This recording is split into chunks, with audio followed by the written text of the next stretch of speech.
بڑے بڑے عربی جاننے والے، بولو مکے میں بڑے بڑے عربی سکولر، عربی زبان کے سکولر، اور وہ جب وہ عربی بولے نا ان کی فصاحت، بلاغت، سلاست، طلاقت اور ایسے ایسے شعر بولے کہ سب حیران ہو جائے۔ اور آپ کو معلوم ہے کعبے کے اوپر جو اچھا شاعر ہوتا وہ آ کے اپنا شعر لٹکا دیتا اور لوگ اس کی واہ واہ کرتے، اس کو درہم اور دینار دیتے۔ چاندی کے سکے کو درہم کہتے ہیں، سونے کے سکے کو دینار کہتے ہیں، اس کے اوپر لٹایا جاتا۔ ارے روزانہ بڑے بڑے عربی کے سکولر، بڑے بڑے شاعر، بڑے بڑے ادیب اور ادبا آتے تھے اور اپنا شعر لگا کے جاتے تھے۔ ایک مرتبہ کچھ لوگوں نے کہا کہ یہ محمد بولو صلی اللہ علیہ وسلم، یہ اگر ان کا قرآن بہت اچھا ہے تو یہاں لے کر آوے نا، ہمارے شاعروں کے ساتھ مقابلہ کرے نا۔ کسی صحابی نے آ کر ہمارے نبی صلی اللہ علیہ وسلم کو کہا کہ وہ مکے میں ایسی باتیں ہو رہی ہے، تو ہمارے نبی صلی اللہ علیہ وسلم نے اللہ سے کہا اللہ یہ کہہ رہے کہ ہمارے شاعروں کے اشعار بہت اچھے ہوتے ہیں، ہمارے ادبا کا کلام بہت اچھا ہوتا ہے، تو اللہ تو بھی کچھ اگر دے تو میں وہاں پر رکھ دوں کعبے کے اوپر۔ میرے پیارو اسی وقت حضرت جبرائیل آئے، بولو سبحان اللہ، اور سب پڑھیں گے میرے ساتھ میں۔ کون سی آیت آ رہی ہے؟ پڑھو میرے ساتھ میں، پڑھو نا۔ اعوذ باللہ من الشیطان الرجیم، بسم اللہ الرحمن الرحیم، انا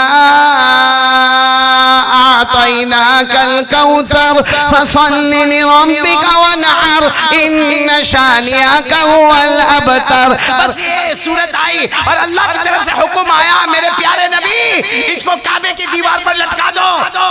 ہمارے نبی نے صحابہ کو بھیجا، اس زمانے میں ایسے سیڑھی ہوتی تھی، چڑھے اور کعبے کی دیوار پر رکھ دیا۔ آنے والا مرد، آنے والی عورت، بچے سب دیکھ کر کہے باقی سب ہٹا دو، رہنے دو تو اسی کو رہنے دو، بولو سبحان اللہ۔ سب کی طرف سے آواز آئے اور سب شاعروں کو خبر ملی، شاعروں کو خبر ملی، وہ تیرا شعر لٹکتا تھا اتار دیا گیا، ارے اس کو خبر ملی تیرا بھی اتار دیا گیا، ارے تو نے جو لکھا تھا اتنی محنت سے اتار دیا گیا۔ تو سب کے سب شاعر آتے تھے، دیکھا کہ ساری تختیاں زمین پہ گری ہے، اگر کوئی کعبے پر چمک رہا ہے تو سورہ کوثر چمک رہی ہے، بولو سبحان اللہ۔ کیا؟ انا اعطیناک الکوثر فصل لربک وانحر ان شانئک هو الابتر۔ سارے شاعروں کی میٹنگ بیٹھ گئی، سارے سکولر کی میٹنگ بیٹھ گئی، کرنا کیا؟ یہ تو بڑا معاملہ ہو گیا، یہ محمد کے شعر یا محمد کا قرآن یا کلام، اس کا مقابلہ کرنا ہوگا۔ سب نے اپنی محنت توڑ محنت کی، مگر جب لٹکاوے 2-4 گھنٹے کے بعد اس کی تختی نیچے پھینچ دے ہوئے، کیونکہ وہ سارے لوگوں کا فیصلہ ہوتا تھا۔ اس زمانے میں سب سے بڑا شاعر جن کا نام لبید، ساتھ میں بولو کیا نام؟ لبید۔ انہوں نے مشورہ کیا ان کو بلانا پڑے گا، کیونکہ وہ یہاں مکے میں نہیں رہتے، تھوڑا دور رہتے، ان کو بلانا پڑے گا۔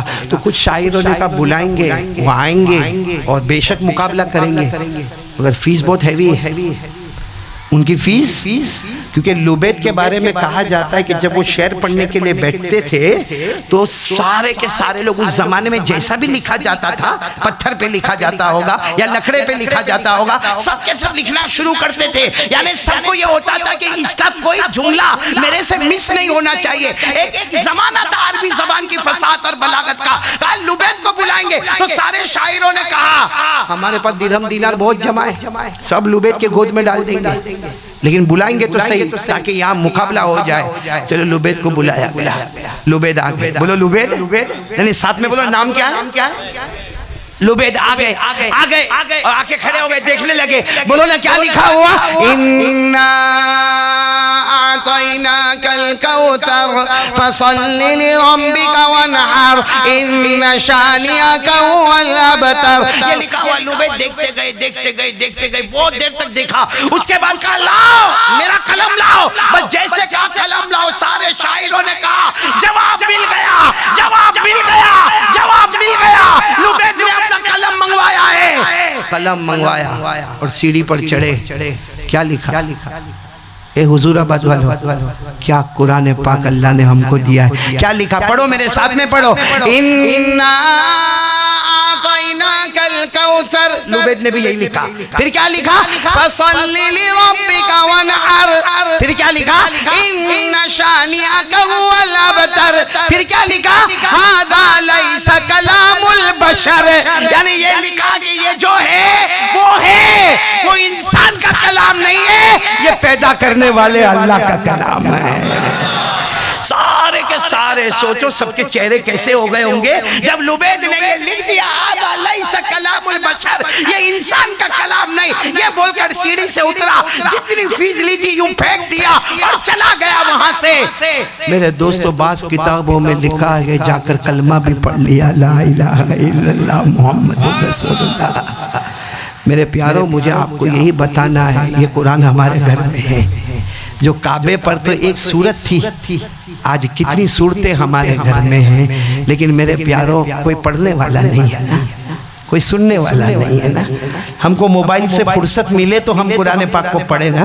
میں اگر قسم کھاؤں تو غلط نہیں ہوگا، یہ مجمع میں 80% حافظ نہیں، وہ لوگ بیٹھے جن کی سورہ فاتحہ بھی صحیح نہیں ہوگی۔ اگر کسی کو مجمع میں کھڑا کرے نا کہ سورہ فاتحہ پڑھ، وہ صحیح نہیں پڑھ پائے۔ کسی کو پوچھو نماز میں سجدہ سہو کب واجب ہوتا ہے، نہیں مان۔ غسل کرنے میں تیرے 4-4 5-5 بچے ہیں نا، غسل کرنے کی سنتیں بتا دے۔ ہاں وہ ہمارے بچے بتائیں گے جو مدرسے میں پڑھتے ہوں گے، وہ ہمارے معصوم بچے بتائیں گے، غسل کی سنتیں بھی بتائیں گے، سورہ فاتحہ کو بھی تجوید کے ساتھ پڑھیں گے۔ جیسے ابھی میں پڑھا رہا تھا اور میں دیکھ رہا تھا برابر میں نے بچوں کی، کیونکہ ہم نے پڑھا، میں برابر ان کی زبانوں کو دیکھ رہا تھا، ان کا پروناؤنسیشن کیسا ہے، ان کا تلفظ کیسا ہے، ان کا ترنم کیسا ہے۔ الحمدللہ گواہی دیتا ہوں کہ چاروں کے چار بچوں نے بہت اچھے انداز میں اپنا پروناؤنسیشن بتایا۔ کیوں میرے پیاروں، لیکن ان کے اماں ابا کو پوچھو کچھ نہیں آتا۔ یہ تو اللہ کا احسان ہے کہ اتنا بڑا دارالعلوم ہم کو ملا، طعام و قیام کے انتظام کے ساتھ ملا۔ اللہ ہمارے حافظ نعیم اور ان کے پورے تمام اساتذہ اور تمام سٹاف کو آمین بولو۔ اللہ اپنی شایان شان جزائے خیر عطا فرمائے، اور اللہ دن دگنی رات چگنی اس مدرسے کو ترقی